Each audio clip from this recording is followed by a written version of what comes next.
পরে 2 বছর বিমস্টেকের সভাপতির দায়িত্বে বাংলাদেশ। প্রধান উপদেষ্টার চীন সফরে মানব সম্পদ, অর্থনীতি সহ বিভিন্ন খাতে হবে সমঝোতা সই। ঈদ ঘিরে চাঙ্গা মোবাইল হ্যান্ডসেটের বাজার, গ্রাহক টানতে আকর্ষণীয় মূল্য ছাড়। উচ্চ মূল্যস্ফীতির কারণে কমেছে নতুন ফোন কেনার প্রবণতা। এবং জমজমাট ঐতিহ্যবাহী রাজশাহী সিল্কের বাজার, কাঁচামাল আমদানি নির্ভর হওয়ায় ছোট হয়ে আসছে সিল্ক অর্থনীতির আকার, বলছে ব্যবসায়ীরা। আমন্ত্রণ ব্যবসা বাণিজ্য আর অর্থনীতির সবশেষ খবর নিয়ে নিউজ 24 নিয়মিত আয়োজন বিজনেস টাইমে আপনাদের সঙ্গে আছি আমি তানিয়া হারুন। দেখছিলেন সংবাদ শিরোনাম, যাচ্ছি পুরো খবরে। ব্যাংককে ইউনুস মোদি বৈঠক হলে তা দুই দেশের সম্পর্কের স্থবিরতা কাটাবে বলে মনে করেন পররাষ্ট্র সচিব। প্রধান উপদেষ্টার চীন ও থাইল্যান্ড সফর ঘিরে সংবাদ সম্মেলনে এই কথা বলেন তিনি। জানান, প্রথম দ্বিপাক্ষিক হিসেবে চীনকে বেছে নেওয়া অন্যদের জন্য একটি বার্তা। কূটনীতি বিশেষজ্ঞরা বলছেন, নিজেদের স্বার্থ রক্ষা করে ভারত চীন দুই দেশের সঙ্গেই সুসম্পর্ক বজায় রাখতে হবে বাংলাদেশকে।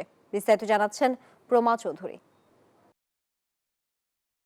বাংলাদেশ ভারত সম্পর্কের বরফ গলেনি এখনো। এমন সময় অন্তর্বর্তী সরকারের প্রধান উপদেষ্টার চীন সফর। নতুন সরকার গঠনের পর প্রথম দ্বিপাক্ষিক সফর ভারতে হবার রীতি ভেঙে এবার চীনে যাচ্ছেন ডক্টর মোহাম্মদ ইউনুস। মঙ্গলবার দুপুরে প্রধান উপদেষ্টার চীন ও বিমস্টেকে যোগ দিতে ব্যাংকক সফর নিয়ে বিস্তারিত তুলে ধরে পররাষ্ট্র মন্ত্রণালয়। প্রধান উপদেষ্টার প্রথম দ্বিপাক্ষিক সফরে চীনের সঙ্গে বেশ কয়েকটি সমঝোতা সই হবে বলে জানান পররাষ্ট্র সচিব জসিমউদ্দিন। গুরুত্ব পাবে রোহিঙ্গা প্রত্যাবর্ষণ ও তিস্তা প্রকল্প ইস্যু। দুই দেশের মধ্যে এই সফরকালে কয়েকটি বিষয়ে চুক্তি এবং সমঝোতা স্মারক স্বাক্ষরিত হবে। মানব সম্পদ উন্নয়ন, অর্থনৈতিক ও কারিগরি সহায়তা, সাংস্কৃতিক ও ক্রীড়া বিষয়ক সহযোগিতা। ব্যাংককে বিমস্টেক সম্মেলনে ইউনুস মোদি বৈঠক এখনো নিশ্চিত নয়। বাংলাদেশের চিঠির এখনো জবাব দেয়নি ভারত। পররাষ্ট্র সচিবের আশা, বৈঠক হলে দু দেশের মধ্যে সম্পর্কের স্থবিরতা কাটবে।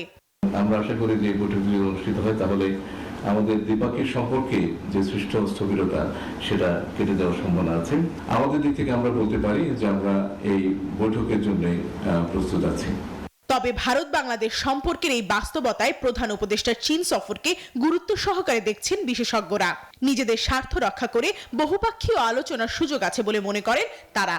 আমাদের অভ্যন্তরীণ চাহিদাটাই এখন এই মুহূর্তে আমাদের কাছে প্রধান বিষয়। তো কাজেই চীনের সাথে সম্পর্ক, ভারতের সাথে সম্পর্কের মানে কি বলা যায়, বিনিময় হচ্ছে না। নির্বাচিত সরকার আসতে হবে, তো তারা ওটার জন্য অপেক্ষা করবে, তারাও আমি মনে করি। যার জন্য ওই এমওইও হবে একাধিক, কিন্তু বড় কিছু হওয়ার কথা না। এই বিষয়ে আন্তর্জাতিক সম্পর্ক বিশ্লেষকরা বলছেন, এই মুহূর্তে নির্বাচিত সরকারের অপেক্ষায় ভারত ও চীন। তাই বাংলাদেশকে নিজেদের স্বার্থ রক্ষা করে দুদেশের সঙ্গে সুসম্পর্ক বজায় রাখার তাগিদ দিয়েছেন তারা। বাংলাদেশ আমার মনে হয় সবসময় এই ব্যাপারে। Proma Chowdhury, news 24, Dhaka. Bank commission গঠন সময় সাপেক্ষ এবং রাজনৈতিক সিদ্ধান্তের ব্যাপার। ফলে এই বিষয়ক সিদ্ধান্ত বাস্তবায়ন করবে না অন্তর্বর্তীকালীন সরকার। দুপুরে সচিবালয়ে ব্যবসা ও অর্থনীতি খাতের সাংবাদিকদের সাথে প্রাক বাজেট আলোচনায় একথা জানিয়েছেন অর্থ উপদেষ্টা ডক্টর সালেউদ্দিন আহমেদ।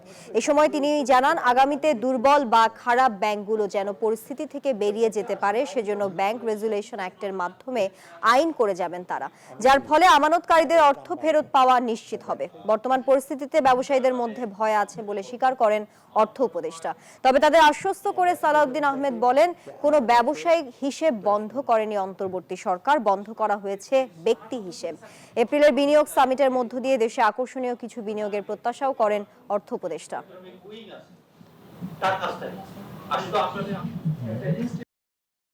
ভর্তুকি তো বহু টাকা আমাদের না দিতে পারলে তো আমি বাঁচতাম। কত টাকা আমি বলবো না। ভর্তুকি এনার্জি, সার, ইলেকট্রিসিটিতে ভর্তুকি, কৃষকের যে ভর্তুকি দিয়ে আমরা কিন্তু সেই তুলনায় তেমন কিছু না, এবং এটা কন্টিনিউ করবো। ওটা তো বন্ধ করার কোনো কমানোর কোনো প্রশ্নই আসে না। ঈদ ঘিরে চাঙ্গা মোবাইল হ্যান্ডসেটের বাজার। নতুন মোবাইল কিনতে শপিং মলে ভিড় করছেন অনেকে। নতুনের পাশাপাশি চাহিদা বেড়েছে পুরনো ব্যবহৃত হ্যান্ডসেটেরও। গ্রাহক টানতে প্রতিষ্ঠানগুলো দিচ্ছে আকর্ষণীয় মূল্য ছাড়। খাত সংশ্লিষ্টরা বলছেন, উচ্চ মূল্যস্ফীতির কারণে কিছুটা কমেছে নতুন ফোন কেনার প্রবণতা।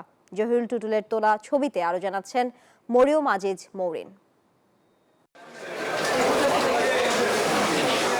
ঈদ উৎসবকে রাঙাতে নতুন পোশাকের সঙ্গে নতুন একটি হ্যান্ডসেট হলে মন্দ কি। আর তাই তারুণ্যের ঈদ শপিংয়ের তালিকায় যুক্ত হয়েছে নতুন মডেলের মোবাইল ফোন। ক্রেতারা বলছেন পোশাক তো প্রায়ই কেনা হয়, কিন্তু একটি ভালো ফোন সবসময় কেনা সম্ভব হয় না, তাই এবার ঈদেই কিনে ফেলছেন পছন্দসই ফোন। ফোন কোনটা পারফরমেন্স ভালো, ক্যামেরা কোয়ালিটি, ডিসপ্লে, এটা নতুন আসছে দেখতেছি আর কি। আমি অনেক খুশি আম্মুর জন্য কিনতে পেরে। যেগুলো সার্ভিসটা ভালো হয়, যেগুলো বিল্ড কোয়ালিটি অনেক ভালো, ক্যামেরা কোয়ালিটি ভালো, এরকম টাইপের। ঈদের বাড়তি চাহিদাকে কাজে লাগিয়ে বিক্রি বাড়াতে মূল্য ছাড় সহ বিভিন্ন ধরনের অফার দিচ্ছে স্মার্টফোন প্রস্তুতকারক প্রতিষ্ঠানগুলো। অফার মিলছে বিক্রেতার প্রতিষ্ঠানের পক্ষ থেকেও। আমরা যে স্ট্রং প্রোডাক্টটা দিচ্ছি, এবারে নতুন প্রোডাক্ট লঞ্চ করেছি। আমাদের রেডমি A5 গ্লোবাল ডেবিউ হয়েছে বাংলাদেশে। আমরা নোট সিরিজে 3000 টাকা ডিসকাউন্ট দিয়েছি। আমরা প্রো সিরিজে কার্ভ ডিসপ্লে 200 মেগাপিক্সেলের ফোন নিয়ে আসছি অ্যাট 30,000 টাকা নিচে। সো উইথ দ্যাট আমরা মনে করি আমাদের যে টার্গেটটা আছে সেটাকে আমরা ক্রস করব।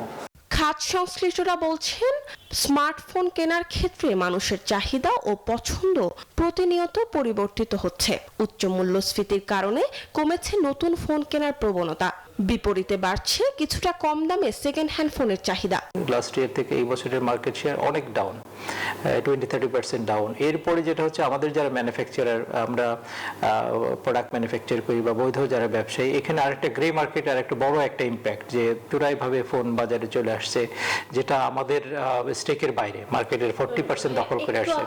দেশে স্মার্টফোনের চাহিদাকে পুঁজি করে গত এক দশকে বেশ কিছু প্রতিষ্ঠান বড় অঙ্কের বিনিয়োগ নিয়ে এসেছে এই খাতে। তবে অবৈধ ফোন বাজারে ঢুকে পড়ায় ক্ষতিগ্রস্ত হচ্ছে এই খাতের উদ্যোক্তারা। মোবাইল ফোনের বাজার ঘুরে দেখা গেল হাল ফ্যাশনের পরিবর্তন ও প্রযুক্তিগত উৎকর্ষতায় এবারের ঈদে মানুষের পছন্দের তালিকায় রয়েছে মোবাইল ফোন। তাই এবার ঈদ বাজারে মোবাইল প্রেমীদের জন্য আমদানিকারক প্রতিষ্ঠানগুলো নিয়ে আসছেন নিত্য নতুন মডেলের mobile phone. Mariam Aziz Moreen, news 24, Dhaka. সরকার যেখানেই হাত দিচ্ছে সেখানেই সিন্ডিকেট। এই সিন্ডিকেট তন্ত্র থেকে কিভাবে মুক্তি পাওয়া যায়, এটাই অন্তর্বর্তীকালীন সরকারের অর্থনৈতিক সংস্কারের মূল চ্যালেঞ্জ।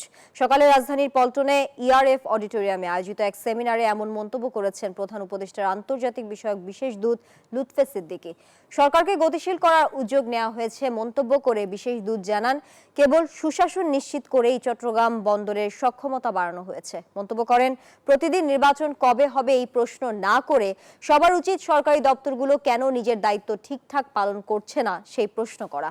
সেমিনারে প্রধান উপদেষ্টা প্রেস সচিব শফিকুল আলম বলেন, সরকার পণ্যের বহুমুখীকরণ চায়। সরকার প্রধানের চীন সফরে এসব বিষয়ে আলোচনা হবে বলেও জানান তিনি। সরকারের ভিতরে তাদের সাথে বিভিন্ন মন্ত্রণালয় এই নেক্সাস সিন্ডিকেটের কারণে যেভাবে একটা রেজাল্ট হওয়ার কথা, মার্কেট ফোর্সেস যেভাবে কাজ করার কথা, ইন এ রেগুলেটেড এনভায়রনমেন্ট, আইনত আইনভাবে যেভাবে অনুযায়ী যেভাবে করার কথা, সেগুলো কোনো কেন জানি হয় না। ঈদ ও পহেলা বৈশাখ ঘিরে রাজশাহীতে জমে উঠেছে সিল্কের বাজার। আরামদায়ক হওয়ায় ঐতিহ্যবাহী এই কাপড়ের প্রতি রয়েছে বাড়তি আকর্ষণ। ঈদ ঘিরে 70 কোটি টাকার বেচাকেনার আশা করছেন এই জেলার ব্যবসায়ীরা। বিশেষজ্ঞরা বলছেন, কাঁচামাল আমদানি নির্ভর হওয়ায় ছোট হয়ে আসছে সিল্ক অর্থনীতির আকার। মতিউর মর্তুজার তথ্য চিত্রে ডেস্ক রিপোর্ট। নিপুণ হাতে ঘুরছে চরকি, চলছে সিল্ক সুতা তৈরির কাজ। দরজায় ঈদ কড়া নাড়তেই রাজশাহীতে জমে উঠেছে সিল্কের বাজার। ঈদ ও বৈশাখে বাড়তি চাহিদা থাকায় কারখানা ও শোরুমগুলোতে ব্যস্ততা বেড়েছে। ক্রেতারা আসছেন, কিনে নিচ্ছেন পছন্দের পোশাক। সিল্কের কালেকশনগুলো ভালো, পরে আরামদায়ক, এবং এখানে মার্কেটটা তো অনেক বড়, সবকিছুই পাওয়া যায়। সিল্কের ড্রেসগুলো আমার অনেক পছন্দ। হ্যাঁ, আমি রাজশাহীতে অন্য কোথাও যাই না সিল্ক ছাড়া। নতুন কি এসেছে, নতুন যেগুলো এসেছে সেগুলোই নিব। দুই উৎসব সামনে রেখে প্রায় 70 কোটি টাকার বাণিজ্যের আশা করছেন সংশ্লিষ্টরা। আল্লাহর রহমতে এখন পর্যন্ত আমরা ভালো কাস্টমার আসছে এবং বেচাকেনাও ভালো হচ্ছে। 3 পিস, পাঞ্জাবি বা ছোট ছোট বাচ্চার ড্রেসগুলো কিনছে। বৈশাখ এবং ঈদ পাশাপাশি হওয়ার কারণে আমরা প্রোডাকশন বহুত পরিমাণ করছি। সিল্কে আসলে শাড়ি, 3 পিস, পাঞ্জাবি প্রচুর বিক্রি হয়। অর্থনীতিবিদরা বলছেন, অতিমাত্রায় কাঁচামাল আমদানি নির্ভরতায় জৌলুস হারানোর পাশাপাশি ছোট হয়ে আসছে সিল্ক অর্থনীতির আকার। বিভিন্ন জায়গায় যে শিল্পের যে বিভিন্ন সেন্টার ছিল, সেই সেন্টারগুলো বন্ধ। এখন বেসরকারি উদ্যোগে, বেসরকারি ব্যবসায়ীদের উদ্যোগে, দু একটা NGOর উদ্যোগে যে সিল্ক সেক্টরটা আমাদেরকে নিবু করে আমাদের চলছে। সিল্ক শাড়ি 5,000 টাকা থেকে শুরু করে 30,000 টাকা পর্যন্ত দামে বিক্রি হচ্ছে, আর পাঞ্জাবি 4,000 থেকে 20,000, 3 পিস 2,000 থেকে 20,000 টাকা পর্যন্ত দামে বিক্রি হচ্ছে। Desk report, news 24। জমজমাট হয়ে উঠেছে আইসিসিবির ইফতার বাজার। ভিন্ন স্বাদের টানে অনেকে ছুটে আসছেন এখানে। চাহিদা বেশি থাকায় মঙ্গলবার ইফতার বাজার থেকে অনেকেই ফিরেছেন। আয়োজকরা বলছে, রমজান শেষের দিকে চাহিদা বেশি থাকায় খুব জলদি ফুরিয়ে যায় পছন্দনীয় আইটেমগুলো। তবে দাম ও মানে সন্তুষ্ট ক্রেতারা। ভিন্ন স্বাদের টানে এবার পুরান ঢাকা নয়, মানুষ ছুটছে আইসিসিবির ইফতার বাজারে। পরিপাটি পরিবেশ, খাবারের গুণ আর আয়োজনের বিশালতা টেনে এনেছে ভোজন রসিকদের। রমজানের শেষের দিকে এসে আমরা একটু এক্সস্টেড হয়ে যাই বিভিন্ন ধরনের ইফতার করতে করতে, তো দেখা যায় যে ভিন্ন কিছু নেওয়ার জন্য আসি। মাটন হালিম, কাচ্চি বিরিয়ানি, জিলাপি, শরবত আর নানা রকম মিষ্টান্ন যেন পুরান ঢাকার ঘ্রাণ ও স্বাদ নিয়ে সাজানো এক একটা স্টল। কালাভুনা, তারপর হচ্ছে বিফ হান্ডি, পরে হোল চিকেন মশলা, এগুলো ভালো চলে। জর্দা আছে, এটাও ভালো চলে। কাস্টমার চাহিদা খুব ভালো। দই আছে আমাদের। ওনাদের সবচেয়ে ভালো হচ্ছে হালিমটা ভালো, জিলাপিটা ভালো। তবে চাহিদার তোরে অনেকেই ফিরছেন খালি হাতে। কাচ্চির জন্য আসছিলাম মূলত, আমার বাচ্চারা কাচ্চি পছন্দ করে, তো এই জন্য মন খারাপ। চলে যাচ্ছি, বাসায় গিয়ে কি উত্তর দিব বলতে পারতেছি না। খাবারের স্বাদ আর পরিবেশ দুটোতেই তৃপ্ত সবাই। এই আয়োজন চলবে 27 রমজান পর্যন্ত। Abir Hossain, news 24, Dhaka. Business time এখন এই পর্যন্ত। এতক্ষণ সঙ্গে থাকার জন্য সবাইকে ধন্যবাদ।